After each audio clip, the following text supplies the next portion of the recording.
समजा काही शेतकरी किंवा काय तरुण वर्ग तुमच्या पोल्ट्री फार्मवर व्हिजिट करायची असेल तर त्यांना कुठे यावं लागतं? तुमचं काय म्हणजे पोल्ट्री फार्मचं काय? आपलं पोल्ट्रीचं नाव आहे साळुंके गावरान पोल्ट्री फार्म, गाव बांबोडे, तालुका पलूस, जिल्हा सांगली. तिथं इथं तुम्ही असता का म्हणजे available? हो, इथं अवेलेबल असतोय. त्यांना मार्गदर्शन वगैरे पाहिजे असेल तर देऊ शकता? 100% देणार.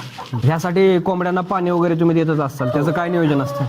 म्हणजे पाण्याचा सुरुवातीला पीएच चेक केला जातो. जर पीएच जर नॉर्मल असेल तर काही विषय नाही. जर पीएच जर कमी जास्त असेल तर त्याच्यानुसार त्यांना त्या पाण्यामध्ये ऍसिड आणि सॉक्रिन म्हणून औषध भेटते किंवा क्लीन टॅप म्हणून भेटते, त्याचा वापर जरा करायला लागतो.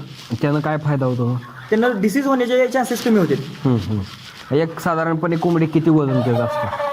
3 महिन्यापर्यंत नराची सरासरी 1700 ग्रॅमपर्यंत जाते आणि मादीची सरासरी 1400 ग्रॅमपर्यंत जाते. आतापर्यंत तुमच्या सगळ्यात जास्त मोठे वजन असणारे किती किलोपर्यंत झाले तयार? एक पक्षी तयार केलेला आपण 5 किलोचा तयार केलेला, म्हणजे जो सुरुवातीच्या बॅचचा होता ना तो त्या जवळपास 2-2.5 वर्षाचा पक्षी होता.